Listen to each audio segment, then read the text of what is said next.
and welcome to the Ski Racing Podcast Extra with me and Drake. Tord Nilsson and I are back to talk through the weekend's action. The men raced in Kranjska Gora and the women raced up in Ore. There we go. Thank you. So Tord, should we crack straight on with it? How's my Swedish pronunciation? Your Swedish is fantastic. Excellent. I mean, it's like looking in the mirror. Anyway, we're going to start off with the men's giant slalom over in Kranjska Gora. It was a lovely day. It was really good at skiing conditions for that race. We will come on to the next day, which was nuts. It was a really good race. Lots to play for coming into the end of the season. Yeah. What did you make of the race? I thought the race itself was brilliant. The conditions were perfect. Kranjska Gora looked beautiful. The course had been prepped excellently, and it gave us a really great platform, which for what turned out to be a bit of a, I don't know, I was going to say a shocker, but that makes it sound like it's bad, but something, it was a really interesting race. Yeah, I think that's the correct word for it, interesting. We're going to talk about the podium, but first we just wanted to cover Pinturault coming in at fourth, right? Oh God, that man is like going through like stress levels up to like a gazillion. He'll be in therapy. Yeah, he will be. If he doesn't get the big globe, he'll be in therapy. The GS globe's slightly less important. It's still important, don't get me wrong, but slightly less important than the big globe. But yeah, what was he? He was 1.11 off, which was 200ths off the podium, and then 600 less 500ths off second place, which is a huge amount of difference in points. It's 80 for second and only 50 for fourth, which is a big margin. And now Odermatt leads the standings by 25 points, which means there needs to be somebody in between them. Yeah. For Pinturault. If Pinturault wins, Odermatt still has to come third. So Fairf might actually have a really important part to play in Lenzerheide if Pinturault's going to get the globe. But I really felt for him. Like he's struggled under pressure. I think. I mean, that's not. Yeah, he's used to the pressure. Don't get me wrong, but he just looks like he tensed up. And we've done a little side-by-side analysis between him and Odermatt. But Pinturault just looks tense, and I think a couple of races where he's not necessarily. The pressure started to come on that he might pick up the big globe or the GS globe, which neither of which he's done before. I think it's just slightly, it's not slightly, I think it is affecting his performance.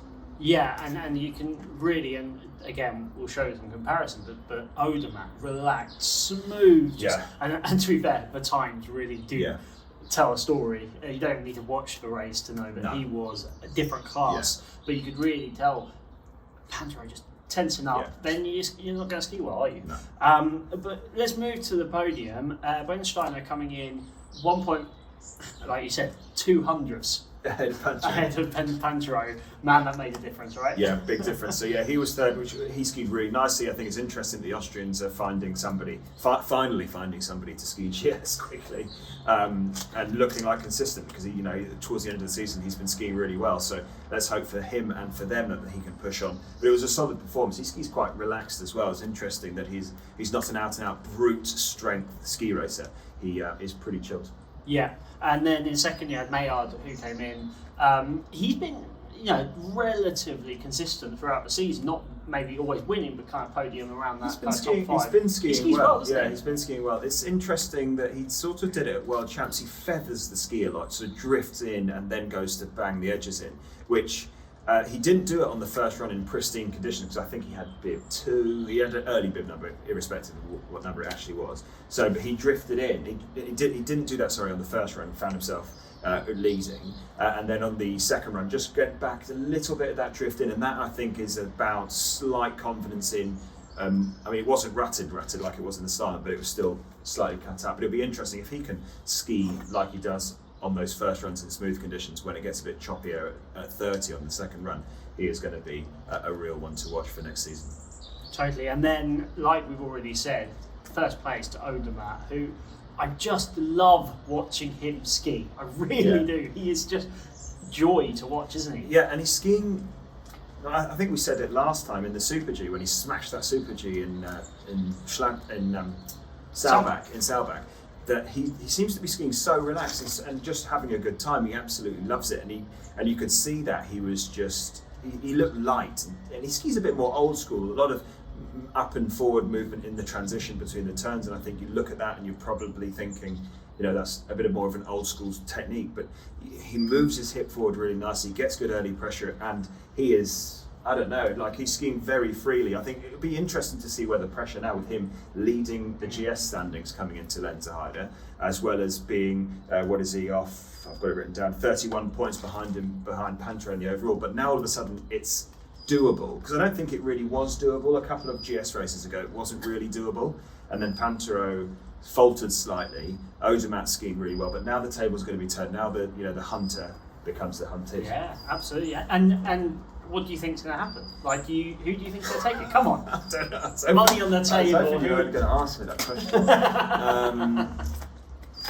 I think Odermatt might get the GS title because that sort of level of that he's skiing at is just going to continue. I think he's really confident in that. And I'm struggling. You know, stars have now got to align for Pinturault. It's not in his own control. But he could pull it together. He's got the experience. I'd say he's probably arguably the person that you would put up until this coming weekend. Pinturault, I think you'd say that he is the best GS skier of the World Cup. But I think his pressure hasn't done well. But I think Odermatt might take the GS. And Pinturault takes the overall. Ed's also going to become a politician very soon because he never answers my questions properly. Anyway, Ed's done a comparison of Pinturault and Odermatt, so let's check that out right now. So we started them at the right time, side by side. So one man has all the pressure and one man is just looking to pile on more pressure. Marco Odermatt was a real masterclass down there, but it was pretty tight at the top of the second run. Both of them looking to, it's quite steep, isn't it? We talked about that already, but both of them coming in not quite wanting to commit to that arc early on. But Marco Odermatt, they both come out of the gate at the same time, but Marco Odermatt has managed to steal himself a ski length already on the top. But you can see that Alexis Pinturault playing catch-up already. Marco Odermatt, just keep an eye on how that movement pattern. He comes from being very low down by the gate. He looks to extend and move that chest forward, gets very tall in that transition.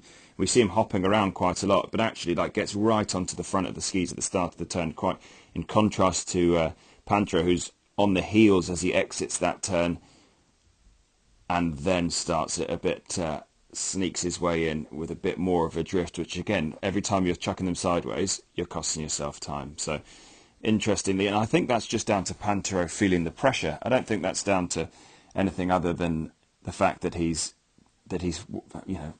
working really hard and feeling like he's got a lot to do. That sort of one skier advantage that was a few gates ago has now gone into half a gate, and Marco Odermatt just pushing so hard. Nice work around the banana from both of them. Slightly different positions coming on the exit again, but it's again very smooth. I think Pinturault's caught up a tiny bit there, but Marco Odermatt just went from strength to strength, didn't he? Just absolutely risked everything. A couple of skiers, 3 skiers or so, and there's half a gate coming up now. I mean, it's a great position from Pinturault, as you would expect to see from somebody that's skis like the textbook tells you should do. But Marco Odermatt defying some of the odds, I think, at the moment. Just enjoying skiing, isn't he? Nice and clean over that roll.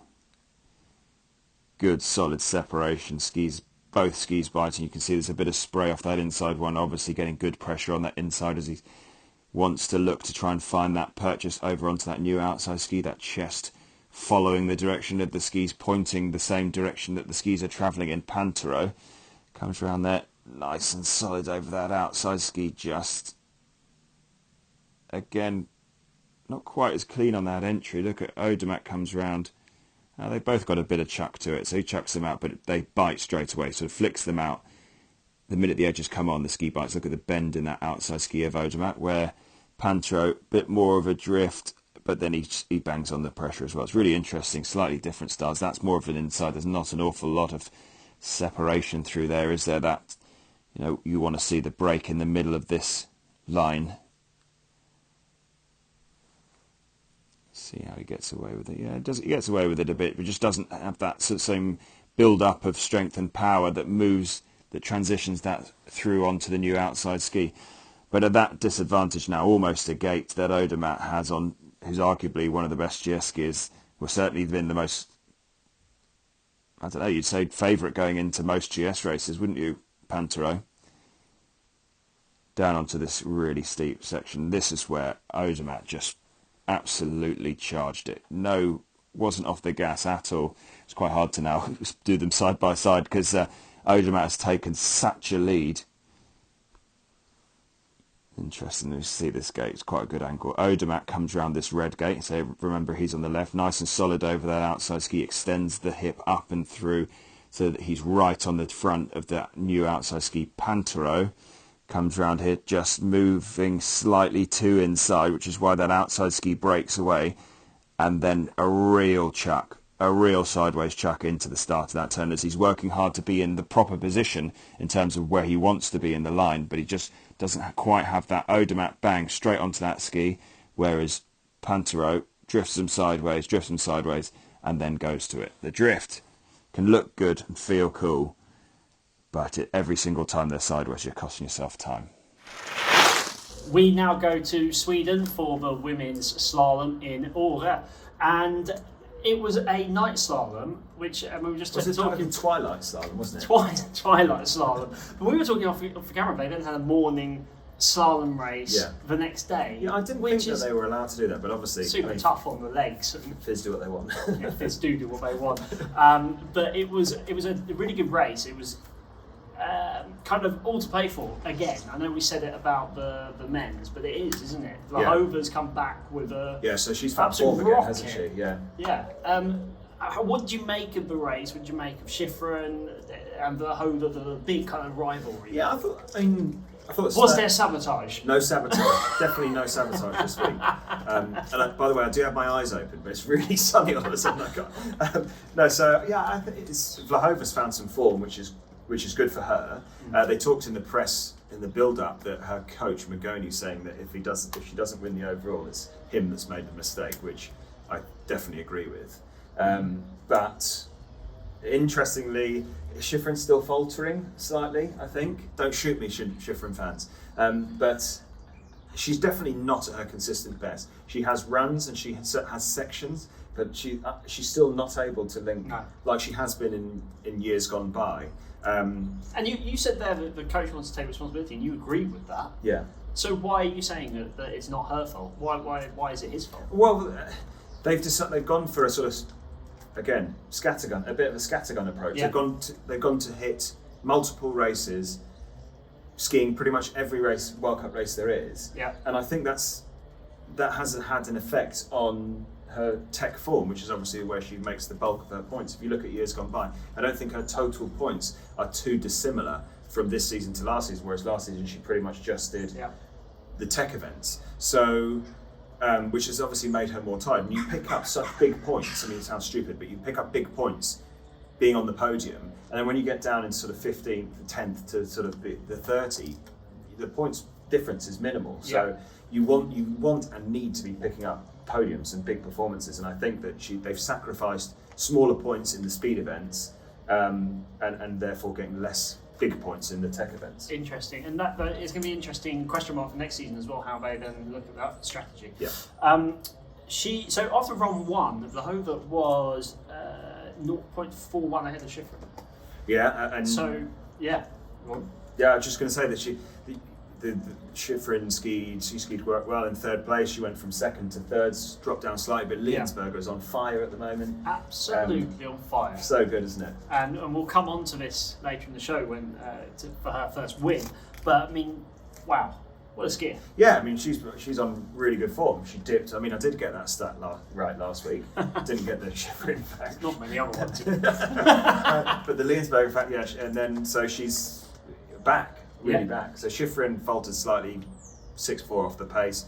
Liensberger pushed Vlhova all the way, and she's skiing with confidence that is sky high. Yeah, no, and Vlhova taking the win, as we know. Just before we look at it, a big shout out to Charlie Guest again for finishing 23rd, which is great. And she had an even better day the next day, finishing 16th on the Saturday. So that's really great to see for British snow sports. Yeah, brilliant. Anyway, let's have a look how Petra Vlhova won it. Here comes Petra Vlhova's second run in the night slalom of the first of the two this weekend in Are. And what I want you to look at, and we'll try and pick it up as often as we can, is the snow conditions weren't the best, as again we've already said, but just how early she's in the rut, which is so crucial to making sure that you keep a clean edge, and she was just so solid. She seems to have found a bit of a new lease, hasn't she, in terms of energy levels this coming towards the end of the season when the pressure's really on and she needs to pick up some good points. She's working hard to do that, isn't she? So comes round, nice early pressure, a little bit like we've already talked about how important it is to get that early turn to make sure that direction's done when you get to the gate. In these ruts nice and early, good solid separation. Look at that, it's a really powerful position from her into these hairpins. The last week's video talking about how a hairpin you still turn through the hairpin so you get yourself a good exit, a bit of a bounce around, but she's always in the middle of the ski. Just means that when she does get bounced around, she's able to get straight onto the new outside. Working really hard in these conditions, his feet getting away from her slightly in transition just here, but by the time she's come to pressure, that chest and shoulders are far enough forward that she's able to influence the the tip of the ski, And this was a really tidy run. Onto the flatter section, Are, not the most trickiest of hills, but it's got a decent amount of terrain, and this is the part where you can really highlight the floodlights, making it really easy for us to see the rut lines coming into some of these turns. A lot of turn done before the gate, found the rut really early. Same here, comes across, turn done early so that she's not skiing straight across into that rut, found the rut, pressure comes on. Early pressure, that's probably a bit later, which is therefore why loses that outside ski, just missed the start of that turn properly. But then straight over into that new rut, you can just see the rut. You can actually see it a bit easier when I haven't got the circle there, but just there's a rut there, and you can see, feels her way into it, gets in there really early, and gets the turn done. Look at that positioning of the skis, direction across the hill. Another early turn, rut really early, straight through again, another rut. This is probably the easiest one to see, really high through here, early into that rut. So then you're still skiing a smooth line through there. There's no point shocking across the top of it. And that was a really, really tidy run from Vlhova, picking up some very, very important points. Okay, we head back to Kranjska Gora for the men's slalom. Man, it was nothing like the previous day. It was in the UK we'd call it minging. Yeah. It was heavy, wet snow. It was just really tricky, really horrible. Dirty day, wasn't it? I mean, not even the cameras. No, were clear. And I'm pretty sure people's goggles. Yeah, I don't know why they didn't have hoods on those cameras, and if they did, or even wipe them. Yeah, because at one point, you couldn't actually see there's like a little hole. Yeah, you kind of spot a skier somewhere. I think they're still on course. No, it was terrible. I think fair to say, and the racers did extremely well to finish, as well as obviously the winners to get it done in such torrential conditions. It was just awful, and there's not much in those conditions. It is, you've almost just got to feel your way down. Yeah, and it becomes a bit of a bib race as well, which is unfortunate. I mean, we do obviously get weather affected results throughout the season, but it was particularly bad. We don't often get conditions as bad as that. No. So a bit of a bib draw. Not many high numbers made it in. I think the cut was nearly 4 seconds. Yeah.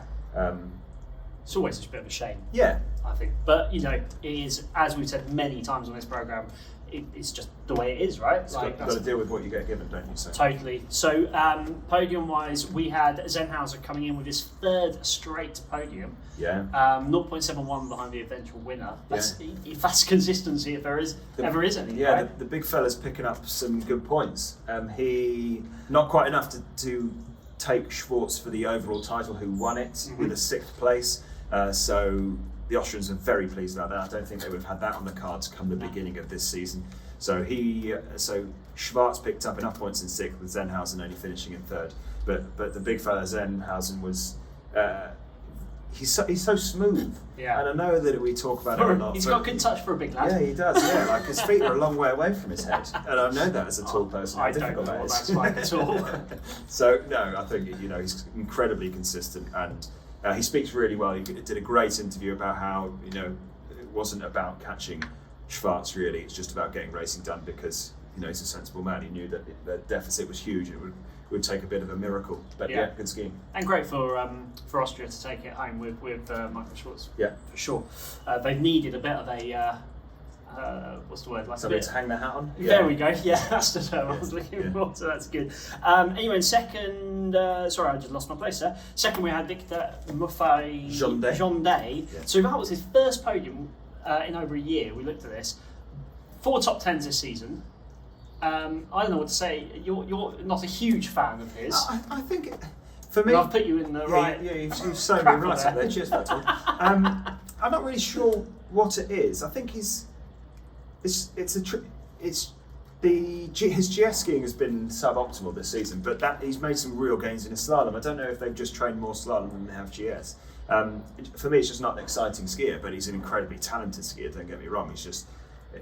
Albeit he needs a bit more consistency, because, 4 top 10s this season, he hasn't had a podium for over a year. Yeah, I think he would expect probably a bit more. Yeah, I think he has struggled the last couple of seasons, but thankfully for him, his GS has continued to struggle, and again, I think that's a fair statement. But the slalom has been the thing that's pulled the season from. If you looked at his face in the finish area of the Saturday at the GS, he was very down, very forlorn. You could see that he was frustrated. And then obviously compared to the next day, the slalom, where he was on the podium, he moved up from 5th to 2nd on that second run, skiing incredibly well, and how that sort of turns around and how that gives him such a big boost. I'm really pleased that he's managed to turn it around for himself. There's nothing like when you've had a terrible season or a tricky season, then a few good races towards the end just make everything so much easier. So the French team are on fire as well, aren't they? They absolutely are. And the Swiss team, to be fair, not in slalom, but they're definitely on fire. And another one from France taking the win, Clement Noel taking his 3rd victory and 5th podium of the season. We've spoken about his skiing before. We're a fan. What did you make of him taking that win? He's in those conditions, you can only be in awe of somebody skiing that well. His touch on that snow condition was excellent. His tactics, which we'll talk about in the analysis video, again, were excellent. He talked about it himself in his pre-race interview, that this season it's the consistency that's cost him the title in terms of the overall. A few times he's been leading first runs and not able to deal with the pressure that comes with starting last in a World Cup, which I can only imagine. But he talks about it quite openly, that's what it is. The reason he's not won the title is not because he's not good enough. It's just about making sure he's bringing it every day, and he hasn't been. But that sort of skiing in that sort of snow is something, a joy to behold, really. It is, and also by winning the 0.62 is in those conditions is phenomenally impressive. Yeah. Okay, let's have a look how he did it. Here's Clement Noel's winning run. It's one of those that was extremely difficult to execute. The conditions were as bad as they'd been on this second run, but Clement Noel, all that pressure, a couple of times this season he hasn't dealt well with the pressure of it leading after that first run, but you can see he was just on it today, very tactically aware of what he needed to do, sensible skiing through that opening section. Then on this mid part you can see just how much swing there is, but how he was just able to find the ski in that rut nice and early. Just watch the skis coming up underneath him. He allows the body weight to come forward still to get onto the start of that new outside ski turn, and just looks so relaxed, doesn't he? He always looks relaxed when he's skiing slalom. And he maybe picked up some little tips on the snow after that GS run. Obviously that the snow conditions are massively different today, but just a little bit extra time on the piste can give you that edge. These offset turns caught out so many races, but in the worst of the conditions, Clement Noel just slightly inside. You could just see that that is a long way away from that outside ski, but that little rut there just bangs those skis underneath. A good switch, and he just manages to carry on so clean, so smooth. That advantage seems to get whittled away, and at this point on commentary we were worried that this was going to be the end of it for Clement Noel, just too much time that he'd let go, but this was the part where he skied so tactically well, just sort of slackened off the gas ever so slightly. Look at that mid-air switch, but just went for solid skiing down the steep. Nice and early pressure. Look how high in the line he is on the steep, gets a lot of the turn done before the gate, so that when he gets there he's already pointing across towards the next one through that hairpin, nice and clean, keeps the body weight forward. Look at that upper body, that chest doesn't really move. He keeps it flowing down the hill, and he starts the turn right on the front. That is a seriously great angle. Good separation here, shoulders over knees. If you look at the ski, so I always talk about is this line of the skis. You've got knees in front of toes, shoulders in front of knees. This line goes straight through the middle here. If I'd drawn it properly, you would have done. And you can just see that this angle helps with that purchase on the steep turn. It's an excellent position for Clement Noel. It just means that he's got great purchase at the start of the turn, and it's really smooth down the steep. Bounced around here, there and everywhere, but just manages, the minute the skis touch the snow again, he's in a perfect position to influence them again. Another high entry into that hairpin, and all the way down this steep he's got good position. By the time he comes to the gate, skis the rut really nicely. Skis already pointing where he wants to go when he gets to that gate. Another turn, gets to the gate, skis are already pointing to the next. Same again. And that was just the calling card of a cool, calm, collected second run charge from Clement Noel. Exactly what he needed to do, and takes his second win of the season. The final race of this episode is again from Åre in Sweden. It was the slalom. It was the morning after. After the night before. After the night before. It was a really good race, albeit they must have been struggling from a physical and mental perspective, because they raced. Yeah, well, it's the technicians that I feel sorry for. The guys that are taking the race skis off of their feet at sort of 7 o'clock at night when it was, because it was the twilight. It wasn't a proper night race. It wasn't a schladming night race or anything like that. But so about sort of 7 o'clock in the evening, taking the skis off, getting them all redone, ready to go back in for a sort of 9:30, 10 o'clock start, whatever it was putting them under pressure. Yeah, that's a tough. As well as the physios, I guess. Lots of massage and making sure that the athletes are ready to go again. Yeah, and I was kind of thinking that when I was actually doing my predictions, because I was thinking, well, if the winner of the Friday. Don't pretend that you put that much effort. I did actually put that much effort. I did really well this weekend. That's all. But you can head to theskiracingpodcast.com and look at all the predictions, the table, and the podcast, and link back to the YouTube. So it's all there. It's all there. Anyway, we had the slalom. My favourite stat from it was that Vlhova was 27th place after the first run. Huge mistake, and very, very fortunate to, one, get away with the mistake and stay in the course, and two, to make it in the second run, and then she monstered the second run and made her way into the top 10. Yeah, phenomenal. Yeah. I mean, really phenomenal. But on the podium we had Sendy Wendy. Sendy Wendy's back. But she was 1.65 off the pace. That's a massive margin. Yeah, I mean, to be fair, Schifrin wasn't that much closer. Almost a second, to be fair. Yeah, but Liensberger just monstered it, didn't she? Absolutely monstered it. Absolutely monstered it. And fair play to her, taking her first career World Cup win. Yeah, so Schifrin managing to get second, another decent, but not sort of setting the world alight like we expect or hope to see from Schifrin again. But she's picked up another podium. Yeah. She's stepping in the right direction. Yeah, all the good. It's all good. It's all but good. It's just not where we expect to see, or where she would like to be, obviously. Exactly. And just before we show Liensberger's winning run, let's talk about the overall standings in the women's as well. Yeah, it's really You've tight written now. some bits down. Yeah, so the women's slalom is being led by Vlhova, but only 22 points in front of Liensberger. And Schifrin is 37 points back from Vlhova as well. So it's all to play for. One slalom left, obviously. It's all in Vlhova's hands, because if she wins, that's 20 points, and Liensberger can win, and Vlhova can be second, and Vlhova still takes the title. So it's all to play for. The overall 94 points. Gut is behind Vlhova, so Vlhova all of a sudden, a couple of big scores, and that's why that second run was so important for him for that second day, because she picked up, off the top of my head, must be 30 odd points at least, whereas a few tenths less and she would have had a second run and she would have picked up 0 points. Yeah, and it's interesting because we were saying just a couple of weeks ago that Vlhova really needed to step it up, because Gubrami was heading in the right direction. Now Vlhova's obviously listened to our YouTube. So you send some money this way when you. But it does make it really exciting as well. Brilliant! I love that's the key, isn't it? Yeah, I love the fact that there's so many titles up for grabs at World Cup finals for both the men and the women. I think it's brilliant that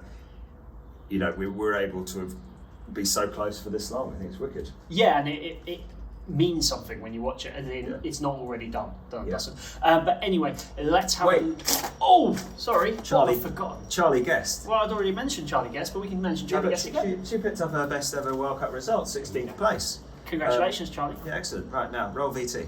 Go. Liensberger picks up her first World Cup win. That fact I am sure of. And it was brilliant. She risked everything. She's become super consistent all season long. Had a bit of a blip in Jasna, but then when she came here, she absolutely charged it. Just gets pitched out, but she risked the whole way down.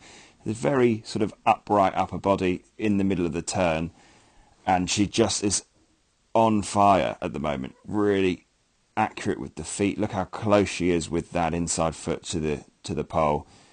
Comes in a little, doesn't have that separation early on in the turn on that gate, but then gets the pressure underneath her and gets that separation. Deals with all of that pressure that comes on really nicely. Doesn't panic. Obviously, ideally, she would have been a metre closer to that gate, but no stress. Still carve it out. Still carries the speed, and that is an impressive recovery. But what an utter dominant performance from her in this second slalom. It's just cool skiing, isn't it? Look at that. Let's see how she gets on through this next little in-run. Flat light conditions, softer snow, still full charge. Gets pitched late in the line, runs very direct towards this hairpin, feet getting caught up underneath her, but at speed of movement through the hairpin to give herself time to get back on line. She's come in low and late, lots of the turn happening afterwards, comes through there, uses the quick feet that the best slalom skiers have, and able to execute a high line on exit, so that this next section she's ahead of the game for. Finds herself with a huge margin, isn't it? Huge. Great. She's got great separation, especially at the end of the turn. She gets a lot of pressure at the end of the turn, but because she skis quite tall and she's able to keep that hip quite high, it means that it just pushes the speed into the next turn. Again, look at this. Good pressure at the end of the turn. That hip and shoulders are forward enough that this acceleration that comes from that power is dealt with really nicely. Again, good solid pressure at the end of the turn. And I mean, that's not necessarily... It's a very risky way of skiing because, as you know, that if you do a lot of pressure at the end of the turn, the tendency is to wheelie across and find yourself out here and start to turn, which we saw from her early on.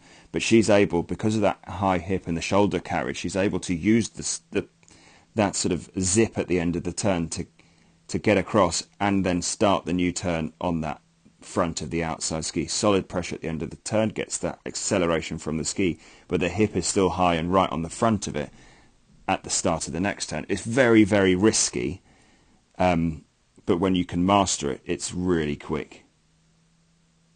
And there she's just not quite... There's that zip at the end of the turn. This is what I mean. She got that pressure around late in the turn. It's catapulted her out, and it's a risky technique because all of a sudden she's found herself in a massive split because she's got that zip at the end of the turn. But strength of core, strength of technique means that she's able to get back on the fronts and an impressive victory from Liensberger.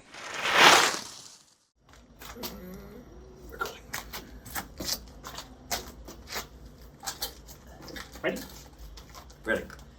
That's all that we've got time for in this episode. Before I head over to you, please make sure that you subscribe and also check out the skiracingpodcast.com for the podcast, which is coming out tonight, Monday. And then also Predictions League. Get your predictions in for the finals because there's prizes to be won, and it's fun. Anyway, where are we heading off to next? Well, obviously we are now heading to World Cup finals. It's the last week of racing for this season. The men and women are obviously both in Lenzerheide in Switzerland. I say that I'm about to give you the schedule, but looking at the snow conditions over in Lenzerheide, probably going to get some alterations, but they're due to be racing downhill, both men and women, on Wednesday the 18th. Thursday, Super G for men and women. Friday the 19th is the team parallel. Saturday, GS for the men, slalom for the women. And then Sunday is GS for the women and slalom for the men. There you go. And you've got a helicopter going up just above it. Yeah, perfect. We'll link all the dates below in the comments. Excellent. Thank you, Todd. No worries. And until next time, bye for now.